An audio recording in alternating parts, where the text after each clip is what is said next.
श्रीमती निर्मल रानी जी विधायक, श्री वरुण चौधरी विधायक, श्री ईश्वर सिंह जी विधायक। माननीय सदस्यगण, मुझे सदन को सूचित करना है कि श्री अमित सिहाग विधायक ने ईमेल के माध्यम से मुझे सूचित किया है कि वे दिनांक 15 दिसंबर 2023 को पारिवारिक समारोह में शामिल होने के कारण सदन में उपस्थित नहीं हो सकते हैं। इसी प्रकार श्री राजेश नागर विधायक ने ईमेल के माध्यम से मुझे सूचित किया है कि वे पारिवारिक विवाह समारोह में शामिल होने के लिए अहमदाबाद गए हुए हैं, इसलिए आज दिनांक 15 दिसंबर 2023 को सदन की बैठक में उपस्थित नहीं हो सकते हैं। इसी प्रकार श्री धर्मपाल गौंदर विधायक ने ईमेल के माध्यम से मुझे सूचित किया है कि वे भारत संकल्प यात्रा में व्यस्त होने के कारण आज दिनांक 15 दिसंबर 2023 को सदन की बैठक में उपस्थित नहीं हो सकते हैं। इसी प्रकार श्री राकेश दौलताबाद विधायक ने ईमेल के माध्यम से मुझे सूचित किया है कि उन्हें कुछ जरूरी परिस्थितियों के कारण चंडीगढ़ से वापस बादशाहपुर जाना पड़ा, इसलिए आज दिनांक 15 दिसंबर 2023 को सदन की बैठक में उपस्थित नहीं हो सकते हैं। श्री महिपाल ढांडा विधायक ने ईमेल के माध्यम से मुझे सूचित किया है कि अस्वस्थ होने के कारण वे आज दिनांक 15 दिसंबर 2023 को सदन की बैठक में उपस्थित नहीं हो सकते हैं। इसी प्रकार श्रीमती किरण चौधरी विधायक ने दूरभाष के माध्यम से मुझे सूचित किया है कि वे जरूरी कार्यों के कारण आज दिनांक 15 दिसंबर 2023 को सदन की बैठक में उपस्थित नहीं हो सकती।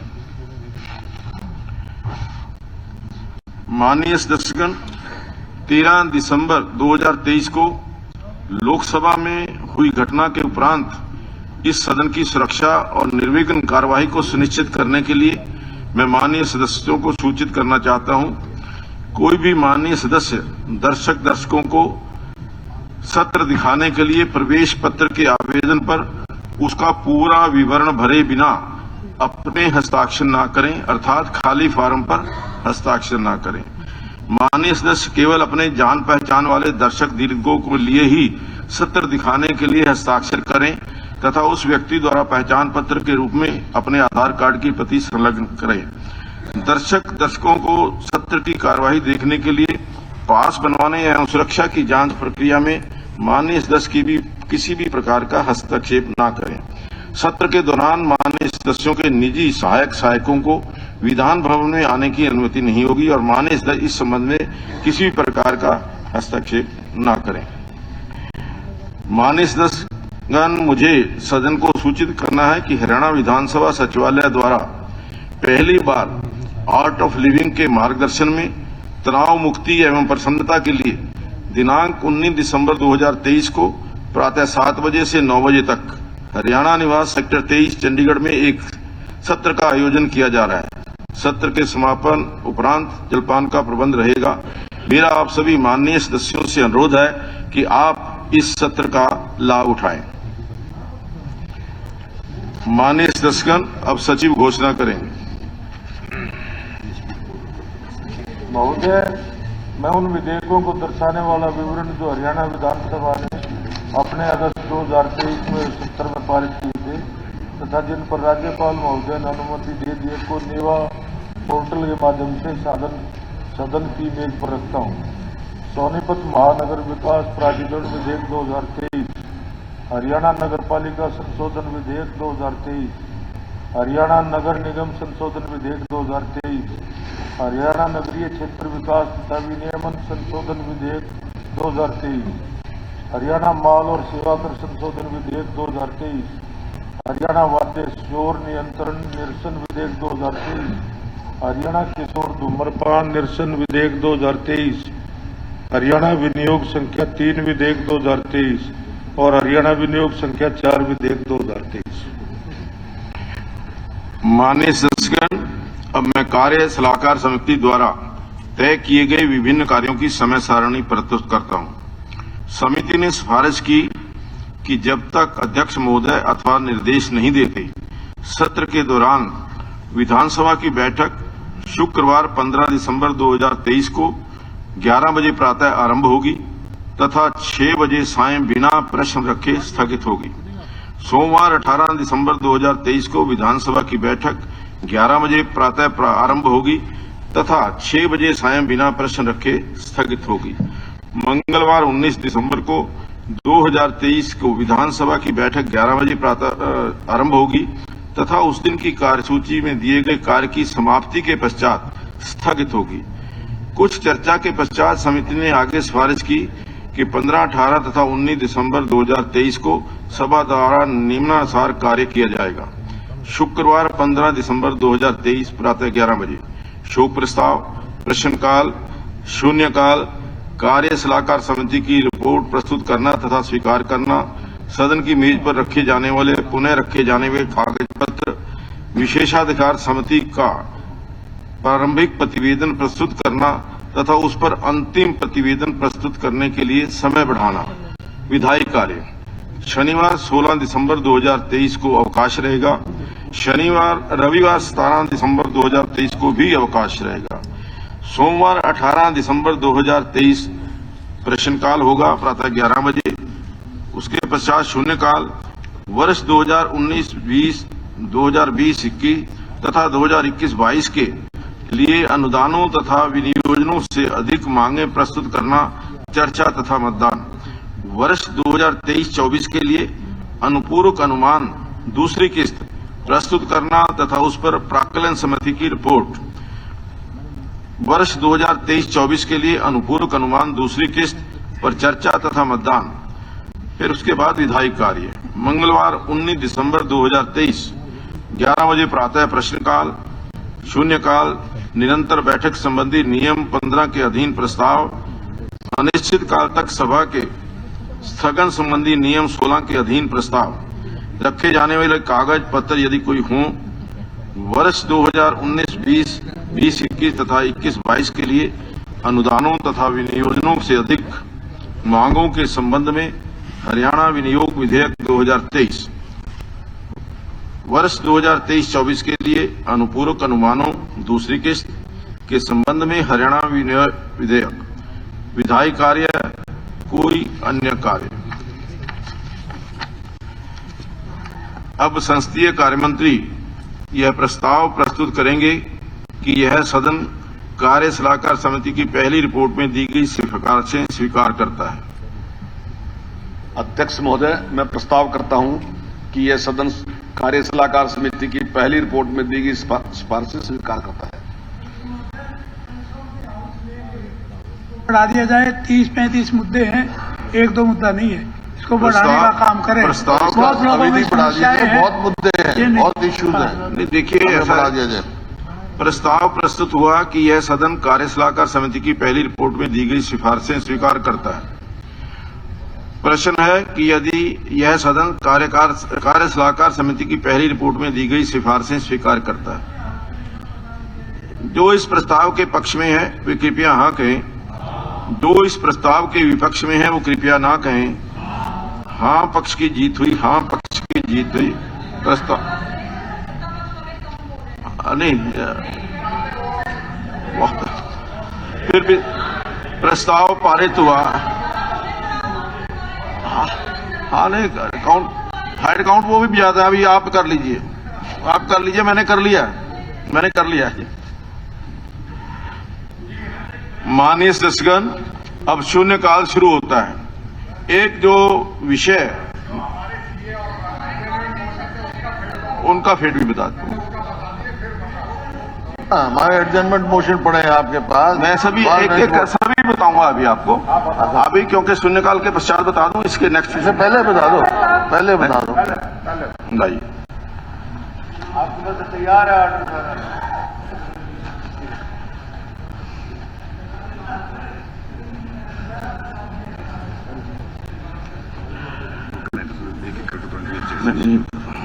देखिए, कुल कॉलिंग अटेंशन मोशन 57 प्रस्तुत हुए, 57 आए हैं। ध्यानाकर्षण सूचना संख्या 10 के साथ ध्यानाकर्षण सूचना संख्या 24 और 54 संलग्न है, जो कि दिनांक 15/12/23 के लिए स्वीकृत है। ध्यानाकर्षण सूचना संख्या 15 के साथ ध्यानाकर्षण सूचना संख्या 23, 29, 44 और 45 संलग्न है, जो दिनांक 18/12/23 के लिए स्वीकृत है। अब मैं बताता हूं। स्थगन प्रस्ताव एडजर्नमेंट मोशन 1 आया था, जिसको ऊपर हम अभी विचार कर रहे हैं। गैर सरकारी प्रस्ताव नॉन ऑफिशियल रेजोल्यूशन 2 आए हैं, वो दोनों अस्वीकृत हुए हैं। अल्प अवधि चर्चा शॉर्ट ड्यूरेशन डिस्कशन 2 आई थी, दोनों के ऊपर अभी विचाराधीन है।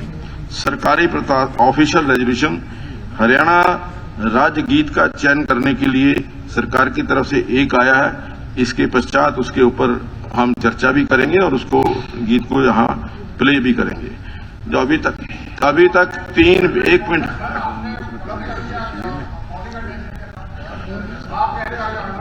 अंडर मोशन जो है वो सीए के अंदर कन्वर्ट कर दिया है। नहीं वो तो बताया नहीं ना आपने। है जी, बताया नहीं, एडजमेंट मोशन दिया है। हाँ, वो सीए आपने कहा अंडर कंसिडरेशन है। नहीं, सीए के अंदर कन्वर्ट। एक तरफ कर कॉलेज में एडजमेंट मोशन पिछले 70 में भी आपने नहीं लिया, हमारा वो भी कन्वर्ट कर देते हो। वो ये परंपराएं आपकी डाली हुई हैं, मेरी नई परंपरा नहीं है। ये परंपराएं आपकी डाली हुई हैं, ये मैंने नई परंपरा नहीं डाली। आप ऐसा है, आप अपने कार्यकाल को क्यों भूल जाते हैं जब बात नहीं, मैं तो जो आपने रास्ता दिखाया हुआ, जो परंपराएं डाली हैं, वही पालन करने का प्रयास कर रहा हूं। हाँ जी, आप अपना नया रास्ता बनाओ ना। नया रास्ता भी बनाएंगे, पर आवश्यक आप देख रहे हो अगले वाले। अगर आपने अपना रास्ता जो आपने दिखाए हुए रास्ते पर चलो। ऐसा हुड्डा साहब, एडजमेंट जो आपने परंपराएं डाली थी वो अच्छी है कि बुरी है? जो नहीं, जो आपने परंपराएं डाली हैं वो अच्छी है कि बुरी है?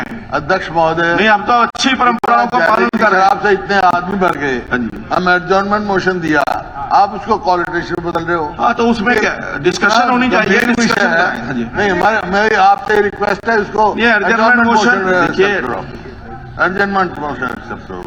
ये मेरा ये कहना है कि जो कॉलिंग अटेंशन मोशन उसके ऊपर कई लोगों के आए हुए हैं, एडजमेंट मोशन है।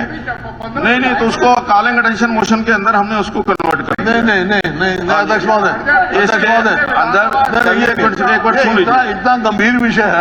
नहीं, हम डिस्कशन करेंगे। मैंने कब कहा नहीं करेंगे? नहीं, हम हाउस के अंदर डिस्कस करेंगे। कॉलिंग अटेंशन मोशन भी डिस्कशन का एक प्रोसेस है। नहीं, डिस्कशन करेंगे इसका एडजमेंट मोशन नहीं, बिल के ऊपर डिस्कशन करना, चर्चा करना, ये विधानसभा का काम है, वो हम करेंगे। नहीं, करो आप, एडजमेंट मोशन है हमारा। अभी तक हम रोको प्रस्ताव, हमारा आप अपना आगे चले जा रही। अभी तक कितने आदमी मर गए और एक के बाद उसके ऊपर हम डिस्कशन करेंगे, सरकार से जवाब भी आएगा, आप डिस्कशन करेंगे। एडजमेंट मोशन में आपको क्या प्रॉब्लम है? नहीं, प्रावधान है, लेकिन जो एडजर्नमेंट मोशन को कॉल अटेंशन मोशन में कन्वर्ट करने का प्रावधान भी आपने शुरू किया, तो वो हम उसको पालन कर रहे हैं, उसको हम पालन कर रहे हैं। एडजमेंट मोशन करोगे नहीं आप, तब कॉलिंग अटेंशन बता दोगे। वो आपने परंपरा ऐसी डाल दी, मैं उसके ऊपर विचार का मतलब यही हो गया ना, इसका मतलब ये कोई ये हो गया। मुझे समझ में नहीं आता कि आपस के अंदर आपकी कोऑर्डिनेशन है कि नहीं। हमारे ये आपका कॉलिंग अटेंशन मोशन भी आपके ही मेंबर दे रहे हैं, एडजर्नमेंट मोशन भी आपके मेंबर ही दे रहे हैं। नहीं दे रहे हैं तो हमने कॉलिंग अटेंशन मोशन वो भी आपके मेंबर्स का ही है। मोशन जब हमने एडमिट कर रखा है, वो हमने एडमिट कर लिया। अध्यक्ष अभी आप सुन लीजिए, दिस इज नॉट एक्सेप्टेबल। अभी आप सुन लीजिए, ये डिस्कशन नहीं है। ये 3 विधेयक जो है ये सरकार की तरफ से आए हैं। अध्यक्ष महोदय, सुटेबिलिटी की बात मत करो। नहीं, मैं प्रोटेक्ट नहीं कर रहा। डोंट प्रोटेक्ट द क्या बात करते हो मलिक साहब, इस तरीके का आरोप लगाना ठीक नहीं। प्रोटेक्ट कर रहे हो आप उनको? मैं बिल्कुल प्रोटेक्ट। हमारा एडजमेंट मोशन है, फिर क्यों प्रोटेक्ट कर रहे हो? मैं अब ये तो प्रोटेक्शन दी जा रही है। नहीं, मैं प्रोटेक्शन नहीं, मैं आपको इतने मैं थोड़ी सी डिटेल आपको बता दूं, आपके कार्यकाल की डिटेल वो मैं आपको बता दूं। इशू है। नहीं, मैं अध्यक्ष महोदय, मेरी रिक्वेस्ट है। नहीं, मेरी आपसे रिक्वेस्ट है, जो आपने आपके 10 साल की आपसे इंडियन नेशनल लोकदल के 5 साल की और हमारी जो 9 साल की कार्रवाई, ये आपके आज क्या है, मैं पूछ रहा हूँ। वही मैं बता रहा हूँ कि 9 साल में हमने क्या किया, आपने क्या किया। महोदय, मैं बताता हूँ, आप जो बात कह रहे हो ना, हमारे कार्यकाल के उस टाइम तो अपोजिशन वीक थी। नहीं, अपोजिशन वीक नहीं थी, अपोजिशन वीक नहीं थी कहीं भी। कभी भी 88 सदस्य जो है वो कांग्रेस पार्टी के नहीं हुए। नहीं, देखो, majority has the way but minority has the से। ये शुड हैव से। Given full time adjournment motion लगेगी अगर आपको पूरा टाइम दिया जाएगा। आप चिंता नहीं। अध्यक्ष महोदय, मैं आपको बताता हूँ, आप रिक्वेस्ट नहीं मानते, हम तो आप इतनी तक इज्जत करते हैं, हर टाइम आपकी बात। देखिए, मैं अध्यक्ष महोदय, मैं आपको कहता हूँ, आप एडजमेंट मोशन एक्सेप्ट करो हमारा, हम कॉलिंग अटेंशन के लिए एडजर्नमेंट मोशन को मेरी बार बार रिक्वेस्ट है। देखिए तो आज आप तक ये जो आप करिए, हाँ। नहीं, मैं आपको आपका रिकॉर्ड आपने तो 6 बार किया हुआ है, converted into CA, adjournment motion converted into CA 6 बार 10 साल के बाद।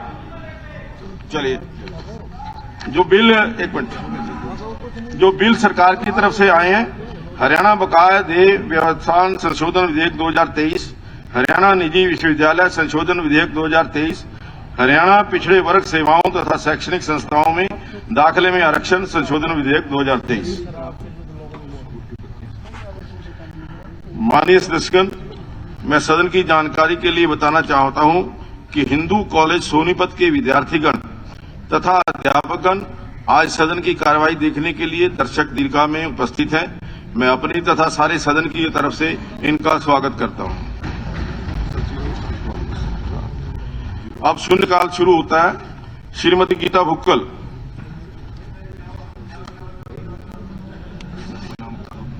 मैं एक बार पूरी लिस्ट बोलता हूं। जो 12 लोगों, श्रीमती गीता भुक्कल जी विधायक, श्री सोमवीर सांगवान जी विधायक, श्री शमशेर सिंह गोगी जी विधायक, श्री जयवीर सिंह जी विधायक, श्री वरुण चौधरी विधायक, श्री बलराज कुंडू जी विधायक, श्री अभय सिंह यादव जी विधायक, श्री राम कुमार गौतम जी विधायक, श्री चिरंजीव राव जी विधायक, राव दान सिंह जी विधायक, श्री अभय सिंह चौटाला विधायक और श्री भव्य बिश्नोई विधायक।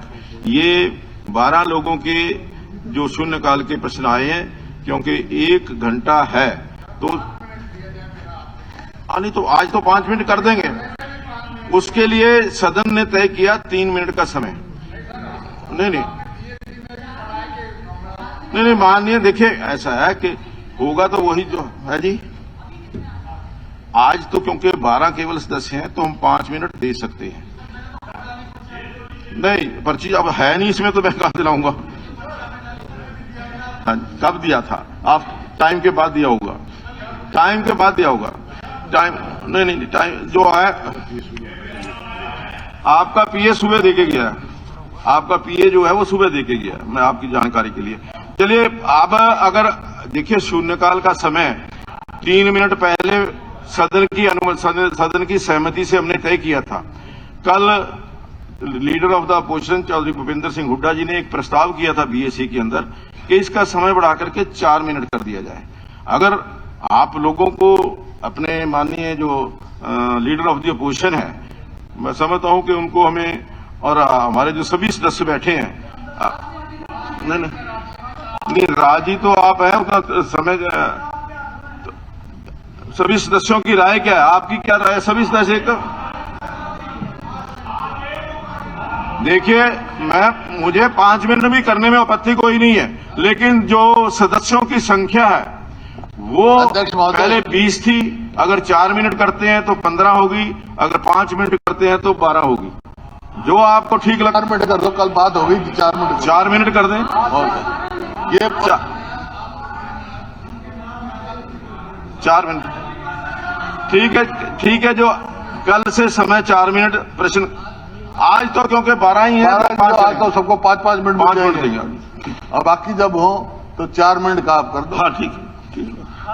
श्रीमती गीता भुक्कल जी, एक मिनट, वो हो गया। नहीं सर, आपके नेताजी ने बोल दिया, हमने मंजूर कर लिया। हाँ एक मिनट सर, आपने एक परंपरा डाली थी कि बिलों की सर्कुलेशन पहले हो जाएगी। आपने बिलें पढ़ी हैं, कोई सर्कुलेट, हमारे पास कोई बिल नहीं सर्कुलेट हुआ। फिर से आप कह रहे हो परंपरा। आप अपनी परंपरा को तोड़ के आपने दूसरी परंपरा कर, आप अपनी परंपरा को डाली हुई तो बदल दो। आप हमारी परंपरा को तो बड़ा जिक्र करते हो। 3 बिल आए हैं। देखो सुनो, एक बिल चला गया है, 2 बिल जो है आज एडेंडम आ रहा है। नहीं फिर सर, आपने तो पहले कहा था 3 दिन पहले आज दिए जाएंगे। डिस्कस नहीं होगा, वो आज डिस्कस नहीं होगा। डिस्कस होगा वो सोमवार को या मंगलवार को। पर सर्कुलेशन 4 दिन वाला आपको पूरे मिल जाएंगे। पूरा शनिवार इतवार छुट्टी के अंदर आप पढ़ सकेंगे। तो मंडे ट्यूसडे से पहले किसी को आज मिल जाएगा। आज मंडे से पहले, ट्यूसडे से पहले किसी को टेकअप न किया जाए, नहीं तो टाइम ही नहीं।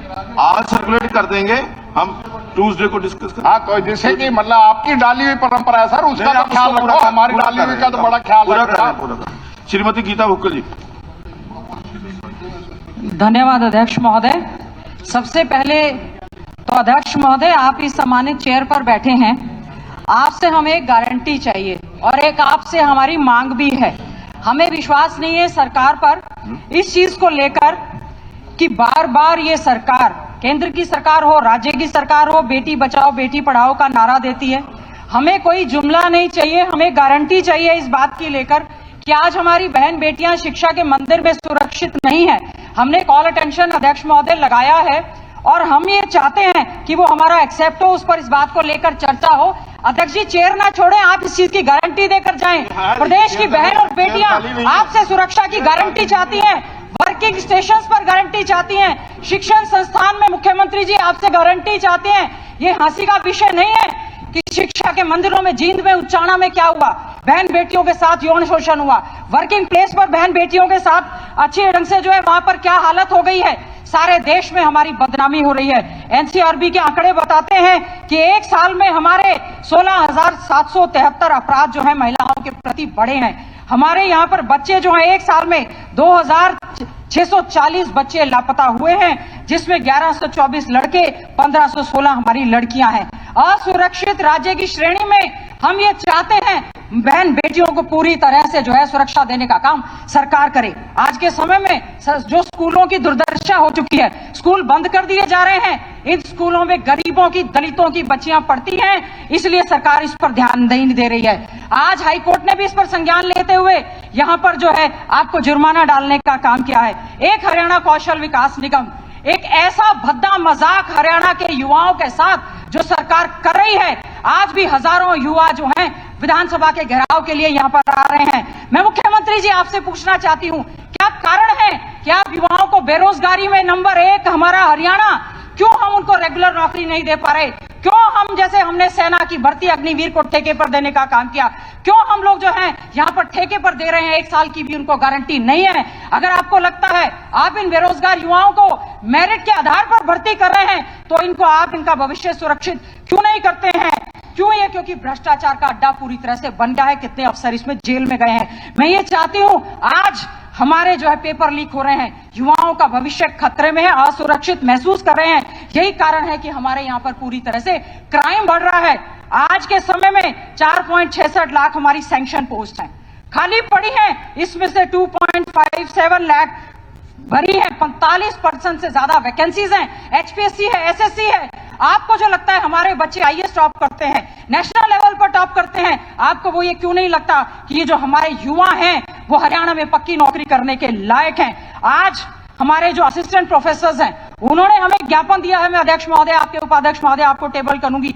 वो ये कह रहे हैं हमारे पास गवर्नमेंट कॉलेजेस में 8,137 हमारी जो पोस्ट है वो हमारी सैंक्शन है, केवल 4,738 है। 60% वैकेंसीज पड़ी हैं। मुख्यमंत्री जी आप इसको, शिक्षा को भी ठेके पर ना दें। असिस्टेंट प्रोफेसर कह रहे हैं हमें एचकेआरएम की भर्ती मंजूर नहीं है, उनको रेगुलर करने का काम करें। आज हमारे टीजीटी के बच्चे जो कि 7,441 पोस्टें आपने एडवर्टीजमेंट की थी, कोर्ट में मामला चला गया, सरकार जवाब नहीं दे रही है। उनके रिजल्ट को तुरंत प्रभाव से आप मुख्यमंत्री जी निकालने का काम करें। आज Haryana universities contractual teacher association ने ज्ञापन दिया है कि जो 15-15 साल से कॉन्ट्रैक्चुअल सर्विसेज कर रहे हैं, उनको सेवा सुरक्षा दी जाए, उनको जो है निकाला ना जाए। अलग अलग यूनिवर्सिटीज का है, ये भी मैं टेबल करने का काम करूंगी। एक मुख्यमंत्री जी आपने अभी एक घोषणा की है, जो सैनिक स्कूल की बात थी, आपने कुंजपुरा सैनिक स्कूल में अभी एक कार्यक्रम हुआ था 18/10 को, उसमें आपने घोषणा की कि मातनहेल में सैनिक स्कूल की कक्षाएं सत्र 23-24 से जो है वो चलने लग जाएंगी। आज तक जमीन भी जो उसकी 274 एकड़, मुख्यमंत्री जी आप मातनहेल बहुत बार गए हैं, मेरा खुद का गांव है, लेकिन आपने दिया कुछ भी नहीं है वहां पर। आज मैं आपसे पूछना चाहती हूं, आपने कई बार घोषणा कर दी मातनहेल में सैनिक स्कूल। हमारे district bar association Rohtak, Jhajjar, Bahadurgarh ने एक ज्ञापन आपके नाम भेजा है, वो मैं देना चाहती हूं कि ये कक्षाएं लगेंगी कहां? आज तक जमीन भी हमारी जो है वो वापिस हो गई, नई जमीन का उसका कोई टेंडर नहीं हुआ है। मैं ये समझती हूं ये हरियाणा कौशल निगम हमारे युवाओं के साथ पूरी तरह से इनजस्टिस करने का काम कर रहे हैं। हमारे पीजीआईएमएस रोहतक में 40% से ज्यादा वैकेंसीज खाली पड़ी हैं। आज स्वास्थ्य विभाग पूरी तरह से बीमार पड़ा है। कब ये इसमें ठीक होगा, कब सुधार होगा? अध्यक्ष महोदय, मैं आपके माध्यम से पूछना चाहती हूं, ये बदहाली आप नारा देते हैं सबका साथ, सबका विकास, सबका विश्वास, हमें विश्वास नहीं है हैं हमारे झज्जर क्षेत्र के साथ जो आपने विश्वास को तोड़ने का काम किया। 5 मिनट दिए हैं। हाँ 5 मिनट हो गए। नहीं अभी नहीं हुई। आप देख लो अध्यक्ष तो महोदय आपके सामने नहीं चौथी अध्यक्ष महोदय ये आप हालत देखिए हमें जो श्री जवाब सोमवीर दिए सांगवान गए जी। थे। नहीं 5 मिनट नहीं हुए अध्यक्ष आप महोदय देख लो मैं नहीं खड़ी को नहीं सामने खड़ी है। अध्यक्ष महोदय आप सोमवीर देखिए सांगवान जी। मुख्यमंत्री जी हमें ये घोषणा दी। गीता जी बैठिए प्लीज। यस 5 मिनट हो गए आपके। सोमवीर सांगवान जी बैठिए आप प्लीज बैठिए। आपकी कोई बात रिकॉर्ड में जा ही नहीं रही। आपकी कोई बात रिकॉर्ड में नहीं जा रही। नहीं ऐसे नहीं चलेगा। सोमवीर सांगवान जी। स्पीकर सर जी आपका धन्यवाद जो आपने टाइम दिया। अभी नहीं अभी सोमवीर सांगवान जी बोल रहे हैं। आप कंटिन्यूस रखिए। आप मैं आपकी कोई बात रिकॉर्ड में नहीं जा रही है। आपके माध्यम से 5 मिनट आपको दे दिए पूरे। मेरा टाइम नहीं कोई किसी ने आपको टोका ही नहीं बीच में। नहीं किसी ने नहीं टोका आपको बीच में। आप सोमवीर जी आप बोलिए। आपकी बात बंद करो। आप बैठो। गीता जी कोई अच्छी बात नहीं है। कोई बात आपकी रिकॉर्ड में जा ही नहीं रही तो बोलने का क्या। जब आपको दे दिया अपना टाइम आपको दे दिया। आप दूसरे का टाइम मत वेस्ट करिए प्लीज। बैठो आप। सोमवीर जी का नाम ले दिया आपका नहीं ना। हाँ टेबल कर दो। कर दो टेबल कर दो। ठीक है सोमवीर जी आप शुरू करें। स्पीकर सर आपने जो समय दिया आपका धन्यवाद। मैं 2-3 बातें आपके संज्ञान में लेना चाहता हूं। माननीय मनोहर लाल जी ने 2016 में दादरी को जिला बनाया जो पिछले 35 साल की डिमांड थी। उसके बाद कुछ काम इसके अंदर पेंडिंग है। एक तो ORB रेलवे लाइन के ऊपर जो ओवर ब्रिज बनना है वो काम पेंडिंग है। पैसा भी मंजूर हो चुका है। टेंडर नहीं हो रहे। एक दादरी से खैरडी मोड़ 4 लाइन और चिड़िया मोड़ से चिड़िया गांव तक 4 लाइन उसका भी काम पेंडिंग। मेडिकल कॉलेज की 2 साल पहले माननीय मुख्यमंत्री जी ने घोषणा की थी। उसकी जमीन भी चयनित हो गई है। उसके ऊपर काम शुरू किया जाए। एक सीमेंट कारपोरेशन ऑफ इंडिया की 203 एकड़ जमीन है जो शहर के नजदीक है। चारों तरफ से 4 लाइन के नजदीक है तो कोई औद्योगिक क्षेत्र के रूप में उसको विकसित किया जाए जहाँ लोगों को रोजगार बच्चों को रोजगार मिले। दादरी शहर के अंदर बस स्टैंड नया जो बस स्टैंड बनने की पहले भी डिमांड रखी थी माननीय प्रधानमंत्री जी से कि जो शहर के बीच में आ गया है उसका नया निर्माण करके बाहर कर शिफ्ट किया जाए। शिवर और पीने के पानी माननीय मनोहर लाल जी ने 115 करोड़ पीने के पानी और 56 करोड़ रुपया शिवर और 16.5 करोड़ रुपया बारिश का पानी का पैसा भी आ चुका है। टेंडर भी हो चुका है लेकिन उस पर काम शुरू नहीं हो रहा। मेरी आपके माध्यम से माननीय मुख्यमंत्री से प्रार्थना है कि उसके ऊपर तुरंत प्रभाव से पैसा आने के बावजूद इस पर काम शुरू किया जाए। सेक्रेटरीट का काम चल रहा है लेकिन कोर्ट कम्प्लेक्स का काम अभी शुरू नहीं हुआ। पैसा भी मंजूर हो चुका है उसको भी शुरू किया जाए। सरकारी अस्पताल में डॉक्टरों की कमी है। जब तक मेडिकल कॉलेज बने तो डॉक्टरों की कमी को पूरा किया जाए। कॉलेज में स्टाफ की कमी वो पहले मंत्री जी को बता दिया। एक हमारे पूरे भिवानी और दादरी जिले 1952 से लेकर अब तक एक से एक उच्च कोटि के खिलाड़ी चाहे रेसलिंग हो बॉक्सिंग हो वॉलीबॉल हो उच्च कोटि के खिलाड़ी हुए हैं। और वहाँ फ्री ऑफ कॉस्ट हमने छप्पर गांव के अंदर 350 एकड़ जमीन का प्रस्ताव पहले मेडिकल कॉलेज के लिए दिया था। वो दूर होने के कारण अब उसमें चाहते हैं कि वहाँ स्पोर्ट्स यूनिवर्सिटी बन जाए तो वह मेडल लेने में देश का प्रदेश का नाम रोशन होने में और ज्यादा हमें कामयाबी मिलेगी। ये भी माननीय मुख्यमंत्री से मेरी प्रार्थना है। पीने के पानी की चौधरी बंशीलाल के टाइम में जब उस टाइम हमारा चवा पानी का नीचे था 100 फुट के नीचे, लेकिन अब वो नहर की पानी के ऊपर आने के कारण चवा ऊपर आने के कारण 46 गांवों की वाटर टैंक खराब हो गए। माननीय मुख्यमंत्री जी ने 14 का काम भी शुरू हो गया। टेंडर हो लिया पैसा आ गया। 32 पे काम और शुरू किया जाए। स्टेडियम का काम चल रहा है हिमाचल है। नई काट मंडी जो हमारी पुरानी काट मंडी है शहर के बीच में आ गई उसके निर्माण के लिए उसको बाहर शिफ्ट किया जाए। औद्योगिक क्षेत्र डेवलप किया जाए। 138 प्लाट जो सन 1970-71 के पेंडिंग है। लोगों को अलॉट हुए पैसा जमा हो चुका है उन लोगों के प्लाट अलॉट किया जाए। दूसरी मैं आपको और बताना चाहता हूं कि जुडिशरी कॉम्प्लेक्स का भी काम शुरू किया जाए। मेरी माननीय मुख्यमंत्री जी से प्रार्थना है 1400-1500 करोड़ रुपया आपने दादरी को दिया, दादरी को जिला बनाया, मेडिकल कॉलेज दिया, उसके लिए तो धन्यवाद।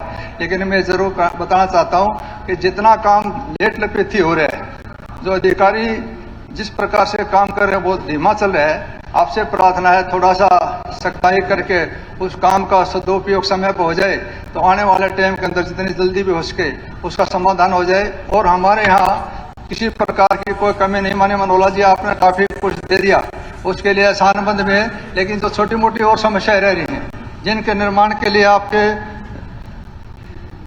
बच्चों के जो निर्माण को रखी हैं उनको पर थोड़ा अमल किया जाए जल्दी से। तो ये मेरी आपसे प्रार्थना थी। आपने समय दिया, आपका बहुत बहुत धन्यवाद। धन्यवाद। श्री शमशेर सिंह गोगी जी।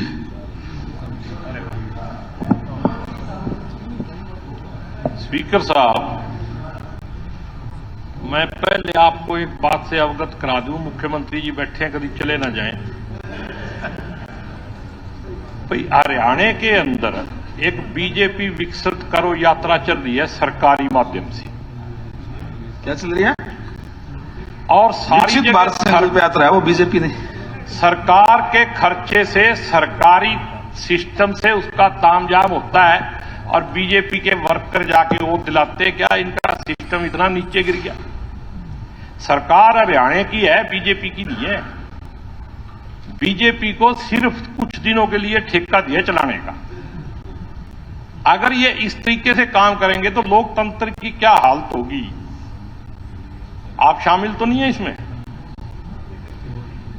आप हां या ना इनसे पूछो, भाई ये ऐसा क्यों किया जा रहा है? इस सिस्टम को ध्वस्त करके कहां देश को ले जाना चाहते हैं? रोजगार की बात अभी चल रही थी। रोजगार देना तो दूर की बात है, हालत आप देख ही रहे हो। मैं कुछ बोल दूंगा तो रोड़ा पड़ जाएगा। देश में बेरोजगारी कहां तक पहुंच गई, पार्लियामेंट से आगे चली गई। यूएपीए में बेरोजगारी पहुंच गई, लेकिन फिर भी आंख नहीं खुल रही। जो मुद्दा है उसको नहीं बोलेगा कोई। इन्होंने ये क्यों किया? आजादी नहीं है कुछ कहने की। किस वजह से किया वो ढूंढ लो ना। अगर वजह नहीं होगी तो कोई नहीं कुछ करेगा। तो थोड़ा सा इस देश हित में काम कर रहे हो।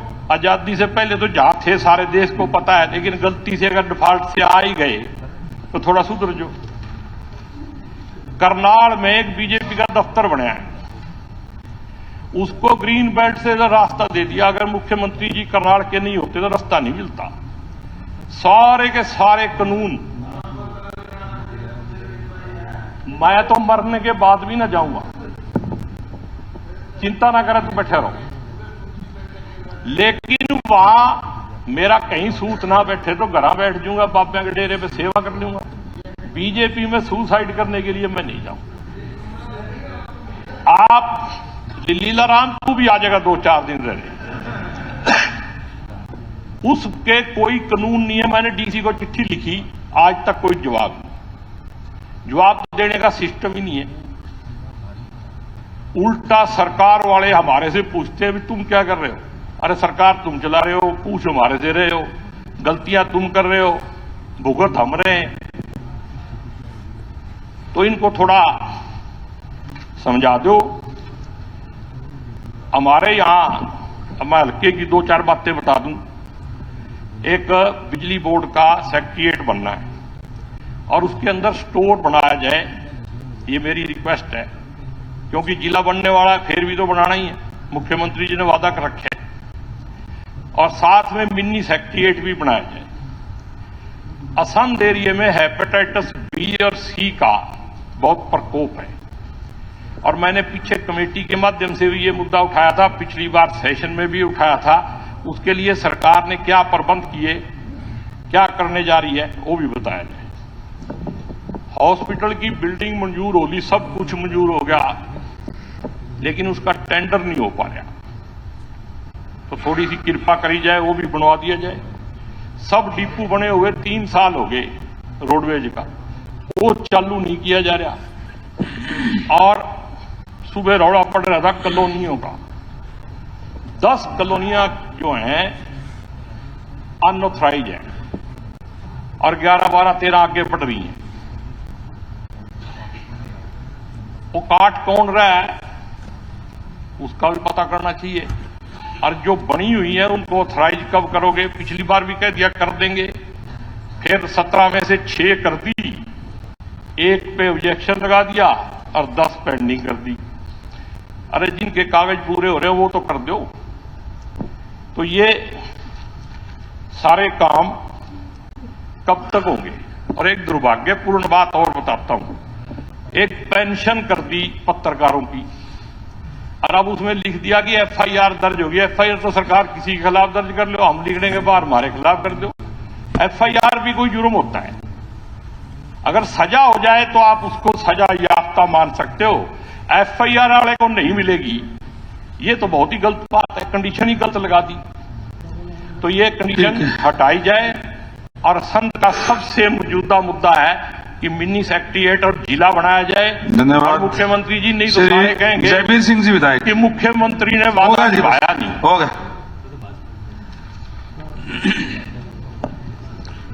Thank you deputy speaker sir.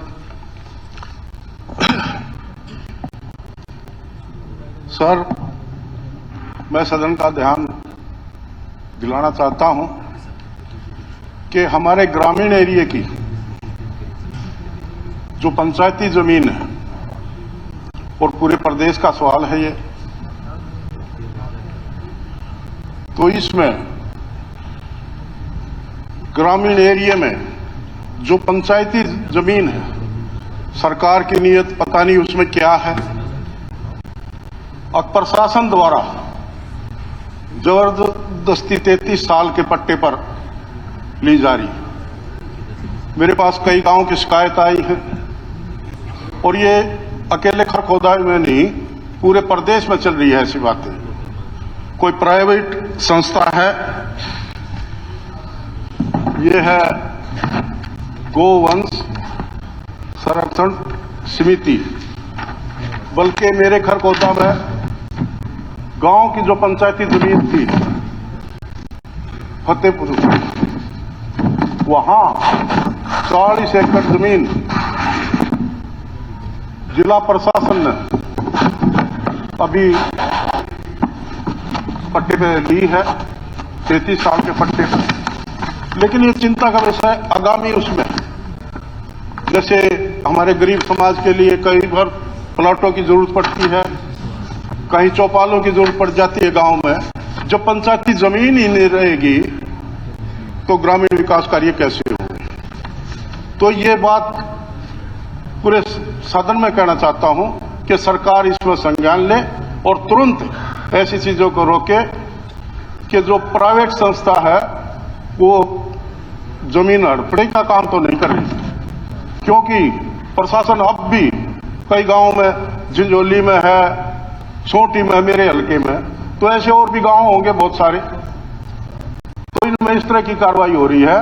तो इसको तुरंत रोका जाए ताकि गांव की जमीन बच के, क्योंकि एक तो सरकार जमीन कोई रिक्वायर नहीं कर रही किसी विकास कार्यों के लिए, और दूसरा ऊपर से जो गांव की जमीन है उसको ही वो कर रही है। दूसरा, मैं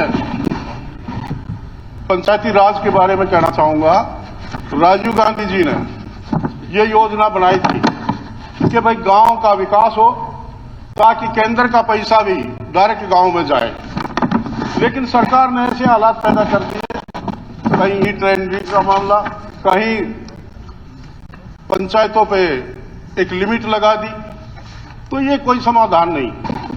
तो इन चीजों को देखते हुए पंचायतों को पूरे अधिकार चाहिए ताकि पंचायत खुले तौर पे विकास कार्य करा सके। दूसरा, डिप्टी स्पीकर सर, पिछले हफ्ते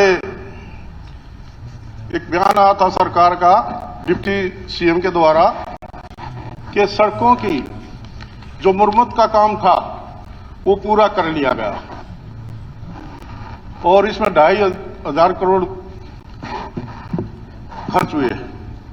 तो मैं कहना चाहूंगा, पिछले सेशन में भी बात आई थी, मेरे हल्के की कम से कम 3-4 सड़कें तक मेन है। एक सड़क तो सोनीपत से ककरोई, जो कि 8 साल से केवल 4 किलोमीटर का टुकड़ा, उसके ऊपर सरकार की कोई नजर नहीं, बिल्कुल खराब पड़ा है। टेंडर भी होते हैं, पता नहीं फिर काम क्यों नहीं होता। टेंडर भी हो जाते। एक दूसरा, खरकोदा से आसौदा रोड पे बरोड़ा रोड, वो भी कम से कम 4-4 फुट के गड्ढे। मैं सीएम साहब दौर भी कुछ आई ये बात और सदन में भी उठाई है, लेकिन अधिकारियों से बात करते रहे, कोई इस बात की परवाह नहीं कर रहा। पता नहीं तो जानबूझ के सरकार काम नहीं कर रही। एक मेन रोड खरकोदा से जो दिल्ली रोड है, 4 किलोमीटर का मुश्किल से टुकड़ा है, उसमें भी पिपली गांव में हद से ज्यादा गड्ढे, जबकि आईएमटी के बिल्कुल टच। तो ये हालात पैदा हो रहे हैं। तो डिप्टी स्पीकर साहब, मैं खरकोदा के बारे में कहूंगा, एक पानी की निकासी की इतनी बड़ी समस्या है जो कि 8 साल में मैं बार बार कहता भी रहा हूं, लेकिन उसके ऊपर कोई कार्रवाई नहीं। और इंटरनल जो रोड थे खरकोदा शहर के, वो सब पानी की वजह से टूट चुके।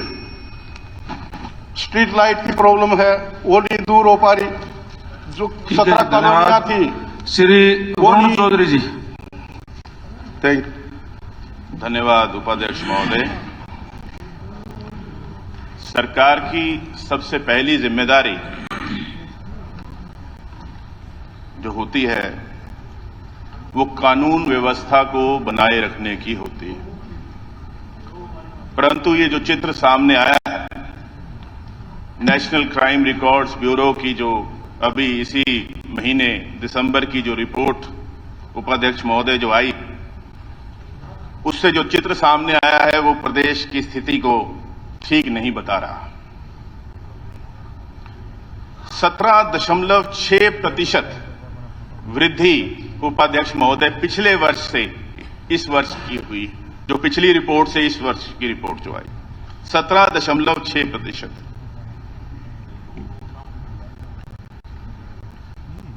अलग अलग जो दर है जो उसमें बताया गया, चाहे महिलाओं के प्रति,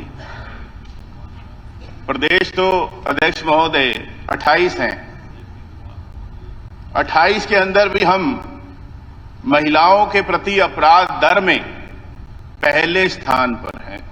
ये कितनी शर्मनाक बात है हमारे प्रदेश के लिए।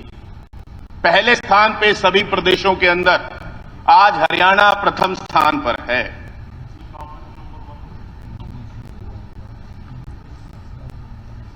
इसी प्रकार से जो हमारा किडनैपिंग एंड अबडक्शन 2022 में 3891 मामले आए, और इसमें भी जो दर किडनैपिंग एंड अबडक्शन रेट जो है, उसमें भी हम पूरे देश के अंदर प्रथम स्थान पर हैं। और जो overall rate of cognizable crime, वहां पे भी हम पूरे देश के अंदर सभी राज्यों में दूसरे स्थान पर। जो पिछले वर्ष की जो रिपोर्ट थी उसमें हम चौथे स्थान पे थे, यहां पर भी हम दूसरे स्थान पे आ गए। अनुसूचित जाति के व्यक्तियों के खिलाफ अपराध बढ़ता जा रहा है। इस वर्ष की जो रिपोर्ट आई है उसमें 1633 मामले दर्ज हुए। उसी प्रकार से सर, मर्डर रेट पूरे देश के अंदर हम तीसरे स्थान पर हैं। कहां जा रहे हैं? बच्चों के खिलाफ अपराध बढ़ता जा रहा है। करप्शन के मामले पिछले वर्ष की रिपोर्ट में 79 और इस वर्ष की रिपोर्ट में 246। इकोनॉमिक ऑफेंसेस वो भी बढ़ गए।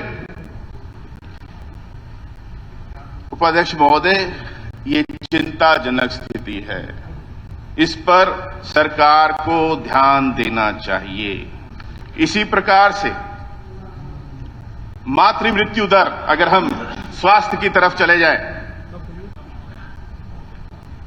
महिलाओं का जो स्वास्थ्य है वो हम मातृ मृत्यु दर से जान पाते हैं। प्रति 1 लाख शिशुओं के जन्म पर जन्म के दौरान हरियाणा में 110 माताओं की मौत हो रही है। और ये कौन कह रहा है सर? भारत सरकार कह रही है, special bulletin on maternal mortality in India. बाकी राज्यों में ये दर घट रही है और हमारे प्रदेश में यही दर बढ़ रही है। कि नारा अच्छा है, बेटी बचानी है, बेटी पढ़ानी, लेकिन जमीनी स्तर पर हो क्या रहा है?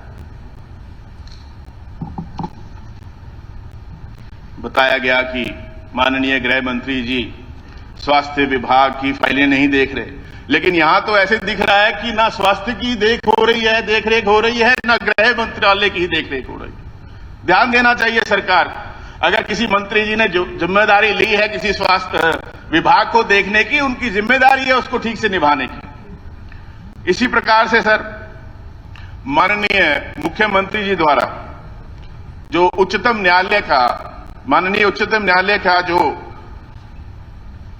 आया था अप्रैल 2022 के अंदर कि विलेज कॉमन लैंड उसे एलिनेट नहीं किया जा सकता, माननीय मुख्यमंत्री जी ने कहा था कि इस डिसीजन के बाद हम जो हैं कोई ना कोई रास्ता अपनाएंगे और जो हमारे मौजूदा एक्ट है उसके अंदर बदलाव लाएंगे, लेकिन अभी तक उन्होंने कुछ बताया नहीं है, उसके बारे में जरूर जानकारी दें। धन्यवाद।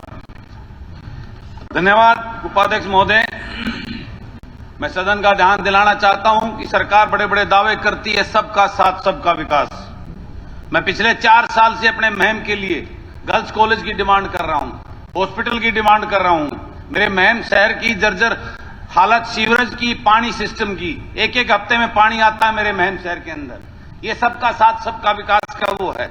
मेरे महम के सड़कों का हालात जो मैं पिछले 2 साल से उप मुख्यमंत्री को कहता रहा हूं, फरमाना से निदाना रोड, महम बड़ंबा कलानौर बेरी रोड, बहुअकबरपुर से समर गोपालपुर रोड जो गांव का पोर्शन है, बहुअकबरपुर से निडाना रोड का, महम से भैनी भैरो टेंडर हो चुका है, 4 महीने से काम शुरू नहीं किया। इन सड़कों की हालात इतनी जर्जर है, मैं पिछले 2-2.5 साल से आवाज उठा रहा हूं। महम लाखनवाला ड्रेन की सफाई और उन पटड़ियों की मरम्मत करना, ये बार बार कह रहा हूं, लेकिन कोई ध्यान नहीं दिया जा रहा है। मैं सदन का ध्यान देना चाहता हूं कि ये सबका साथ सबका विकास खाली बातें ना करें, उसको धरातल पे सरकार काम करें। उसके बाद अध्यक्ष महोदय, उपाध्यक्ष महोदय, मैं आज बेरोजगारी जो सबसे बड़ी समस्या बन गई है इस प्रदेश की, सरकार 2 लाख से ज्यादा पद खाली पड़े हैं, लेकिन सरकार की मंशा नहीं है। सारे जो सीईटी के पेपर थे वो 61 ग्रुपों के पेपर आज कोर्ट के स्टे की वजह से, पैरवी ना करने की वजह से, आयोग के द्वारा ढीला रवैया होने की वजह से, कोर्ट की फीस ना भरना, बार बार टाइम मांगने की वजह से 61 ग्रुपों के पेपर जो है ना उस स्टे में लटके बैठे हैं। अनेकों जो है ना सीईटी, आईआईटी के इंस्ट्रक्टर की ज्वाइनिंग रुकी है, टीजीटी की जो है ना 7400 उनकी वो ज्वाइनिंग रोकी पड़ी है। ये हालात आज हमारा बेरोजगार ऐसी दशा से जूझ रहा है कि सरकार उसकी प्रति कोई वो नहीं, जवाबदेही नहीं है। सिर्फ डी ग्रुप का हवाला देकर हमारे हाईली क्वालिफाइड बच्चों को डी ग्रेड करने के लिए उनको चपरासी की लाइन में खड़ा कर दिया। ये सबसे बड़ा दुर्भाग्य है इस प्रदेश का, जो बड़े बड़े दावे करती है सरकार, अगर हम आगे जा रहे हैं। आज डी ग्रुप एक ऐसा खिलौना, एक झुंझुना बना दिया कि हमारे हाईली क्वालिफाइड बच्चे उस डी ग्रुप की लाइन में चपरासी, आज वो जो पहले लगे हुए हैं वो शोषण हो रहा है उनके साथ में। तो एक एमए एमटेक बच्चा अगर चपरासी बनेगा उसकी हर रोज मृत्यु हो रही है। वो आज मजबूर आत्महत्या करने, अनेकों केस हरियाणा की सरकार के उसमें आ चुके हैं। उसके बाद अभी भाई अरुण ने बताया कितना बड़ा अपराध बढ़ रहा है, उसकी मेन वजह है हमारी पुलिस का डिमोरलाइज होना, पुलिस में कर्मचारियों की कमी होना, उनको अच्छा वेतन ना मिलना। जो सरकार ने दावा किया था उनको हरियाणा, पंजाब के, हिमाचल के और चंडीगढ़ के बराबर जो वेतनमान हरियाणा पुलिस को देंगे और उसकी कर्मचारियों की पूर्ति करेंगे, वो कमी की वजह से और कम सैलरी होने की वजह से आज हमारा पुलिस विभाग डिमोरलाइज है।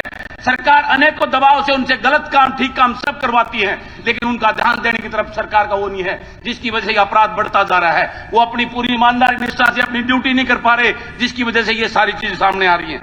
उसके बाद मैं पोल्ट्री फार्म कि जो पॉलिसी केंद्र सरकार की है। मैं सरकार से कहना चाहता हूं, जब आपकी सरकार है केंद्र में, तो स्टेट में वो पोल्ट्री फार्म की कॉन्ट्रैक्ट की पॉलिसी को लागू क्यों नहीं करी सरकार? इसके पीछे सरकार की क्या मंशा है? उसके बाद एचकेआरएन ऐसा एक शोषण का युवाओं का माध्यम बन गया है, जिसमें युवाओं को जब जरूरत होती है, जब मंडियों में जरूरत है, 18 दिन के लिए उन युवाओं को भर्ती कर लेते हैं, 18 दिन के बाद नोटिस देकर बाहर कर देते हैं। क्यों उनका अपमान किया जा रहा है? उनके हालात से खिलवाड़ किया जा रहा है। सरकार को इस पर चिंता करनी चाहिए। फार्मासिस्ट, हमारे प्रदेश के फार्मासिस्ट, उनको फार्मेसी लगाती है सरकार और उसी पद से रिटायर कर देती है। उनकी जो है ना प्रमोशन पॉलिसी क्यों नहीं लागू करती? इस पे सरकार को विचार करने की जरूरत है। माननीय हाई कोर्ट ने कितना बड़ा शर्म की बात हरियाणा प्रदेश के लिए, हमारे स्कूलों के ऊपर जो चीज सामने आई, शिक्षा मंत्री जी बैठे हैं कि हमारे ओपीएफ की बड़ी बड़ी बात करते हैं हमारे स्कूलों में लड़कियों के लिए कि लगभग 550 स्कूलों में शौचालय ही नहीं है। ये कोर्ट का वो है, आपका पीने का पानी नहीं है, बिजली का कनेक्शन नहीं है, 8000 जैसे कमरे नहीं है, 10 लाख। दोबारा हमने एफिडेविट दे दिया, मेरा समय एफिडेविट में लिख के दे दिया कि सारे स्कूलों में शौचालय है, सारों में बिजली की व्यवस्था है, सारों में पीने पानी की व्यवस्था। आपको कई बार देख लिया, लेकिन जानबूझ के नहीं, आपको भी पता है, आपको भी पता है, हमने कई बार कह लिया, आपको पता है, आपको भी पता है इस बात का कि हमने इसकी जानकारी दे दी। ये मई का एफिडेविट था, जो अब एफिडेविट दिया उसमें हमने सारी दे दी। ये कोर्ट का वो करे 10,275 करोड़ रुपए आपका वापस दिया है मंत्री जी, आप यूज नहीं कर पाए उसको। ये बड़ा दुर्भाग्य है। आप शराब माफियाओं का आतंक, यमुनानगर अंबाल में 20 लोग से ज्यादा लोगों की मृत्यु होना, यह अपने आप में बहुत बड़े श्रम की और दुख की बात है। आज किसान खाद की लाइन में खड़े हैं, उनको खाद नहीं मिल रहा है।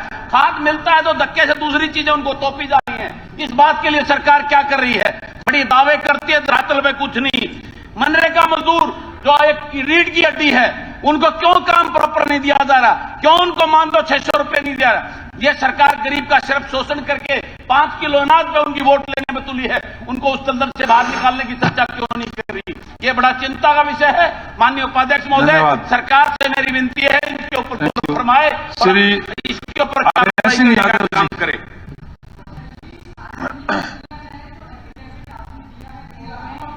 धन्यवाद अध्यक्ष महोदय। Madam kindly don't encroach upon my time. Madam please, I am speaking at my time. Yadav साहब का टाइम है, मैं बता देंगे। मैं तैयार हूं जवाब देने में, आप जब मर्जी पूछ ले, जब दे दूंगा। नहीं, आप बैठो। ये अभी डिस्कस का विषय नहीं है, 0 ओवर है उनका टाइम। मैं दे नहीं रहा, मैं पूरा जवाब दे दूंगा। अभय सिंह यादव जी, पहले इनको बैठाओ। मेरे 12 बैठो। आप कंटिन्यूस, मेरे 12 सेकंड पहले वेस्ट हो गए। आप बैठाओ, पहले आप शुरू तो करो। धन्यवाद डिप्टी स्पीकर महोदय। आप गीता जी यूं ना सिर्फ 2 मिनट। ऐसे नहीं। चलो आपको बोलना है तो यादव जी आप चलो, आप बोलो ना। अध्यक्ष महोदय, उपाध्यक्ष महोदय, मैं एक चीज इस सदन के संज्ञान में लाना चाहूंगा कि मेरी कॉन्स्टिट्यूएंसी को कर माननीय सदस्य ने मेरी तरफ पॉइंट आउट किया है।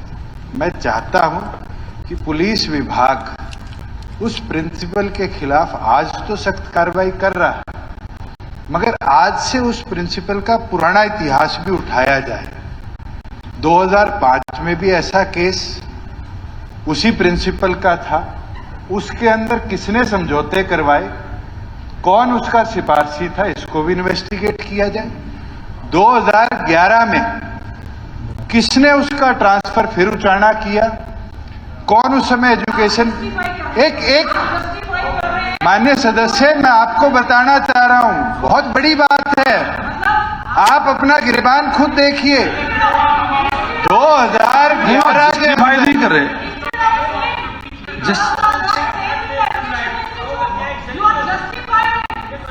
I am not justifying anything, I am telling the house. बता रहे हैं पुरानी बातें, जस्टिफाई थोड़ी कर रहे हैं, वो तो बता रहे हैं जो पहले जो हुआ है। मैं इस सदन के संज्ञान में लाना चाहता हूं कि माननीय सदस्य एजुकेशन आपने कहा है तो आपका, और 2011 में इसी प्रिंसिपल की पंचायती इनके घर में झज्जर हुई, इसकी इंक्वायरी पुलिस महकमा करे। ये बड़ी शर्मिंदगी की बात है जो आज ये सवाल उठा रही है। इनके घर में 2011 में इसी प्रिंसिपल प्रिंसिपल के खिलाफ एफआईआर ना हो, इसकी पंचायत कराकर समझौता कराया गया। तो आज ये कृत्य नहीं होता। अगर आप ऐसे लोगों को ना बना देना तो आज नहीं होता। हमने तो उसको टर्मिनेट कर दिया।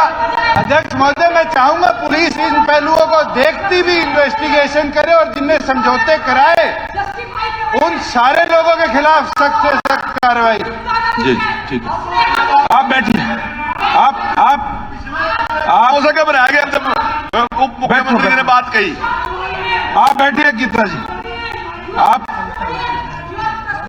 नहीं, उन्होंने की भूमिका निभाई, हमने उसको टर्मिनेट कर दिया। जब आप कस्टोडियन थे तब आपने बचाया उसको, जब आप कस्टोडियन थे ना तब आपने बचाने का काम किया, हमने टर्मिनेट करने का काम किया। बैठो बैठो बैठो। अभय यादव जी, अन्य गीता बुक्कल जी, क्या ये फैक्ट है? बैठिए आपने उसको बचाया, सदस्य से हमने उसके खिलाफ कार्रवाई की है, हमने टर्मिनेट कर दिया। 2011 में इनके निवास में झज्जर में किसी प्रिंसिपल के खिलाफ डीडीआर कटी हुई थी, एफआईआर ना हो, समझौता और फैसला कराया गया। क्या ये फैक्ट है? माननीय सदस्य बताइए साहब उसको। आपने बैठो। आप इन्होंने जिस चीज को आपने उठाया, जिस चीज को आपने अपराधी को बचाने का काम किया, हमारे ऊपर एक आरोप लगा दो अगर अपराधी को बचाने का काम किया, हमने अपराधी को सजा देने का काम किया। किसी ने भी अपराध किया आपको सजा दिलाई। बैठिए प्लीज। बैठो। फैसला करवाए, आपने बचाए, हमने हर अपराधी को सजा दी, बिल्कुल सख्त से सख्त सजा दी। ठीक है, अपराध होता है लेकिन हम सजा देने का काम कर रहे हैं। बैठो। श्री अभय सिंह यादव जी, मैडम बहुत हो गया। अभय यादव जी, आप बोलिए प्लीज। बोलने दो मेरे, आपका नंबर बाद में है जी।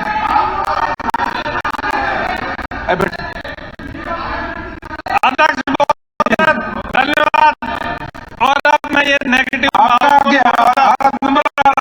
इस नेगेटिव माहौल को थोड़ा कर देता हूँ। आपका और अभी आएगा। आप जरा पॉजिटिव बातें कर लेते हैं 2 मिनट। अध्यक्ष महोदय, मैं 2-4 कॉमन इंटरेस्ट के मुद्दे रख रहा हूँ। हमारे क्षेत्र में 2-3 के बाद आपका नंबर है सर।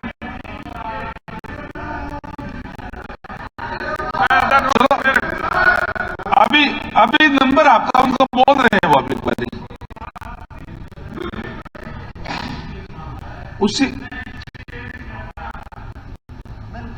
ये बहुत सीरियस मामला है।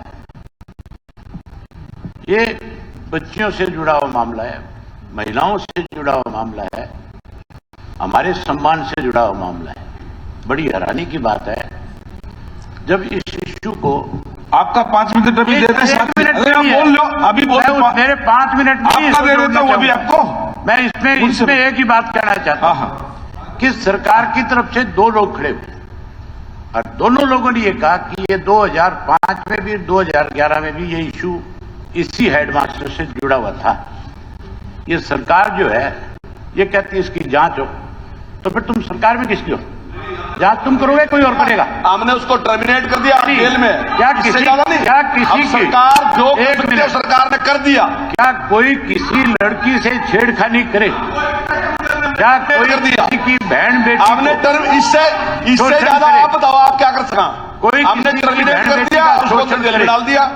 क्या उसकी सजा केवल टर्मिनेट है? क्या उसकी सजा टर्मिनेट है? जो भी कार्रवाई कर रहे हैं आपने तो इस बात का ठेका उठा लिया। अभय जी यादव जी, साथ शोषण करना है। अभय जी आप खड़े हो प्लीज। उसमें लोगों को बचाना है तो शोषण। उपाध्यक्ष महोदय धन्यवाद आपका। मैं 2-3 कॉमन इंटरेस्ट के मुद्दे रखना चाह रहा हूं। एक तो बड़ी अच्छी बात है कि सरकार ने नहरों का जीर्णोद्धार किया और उसमें हमारे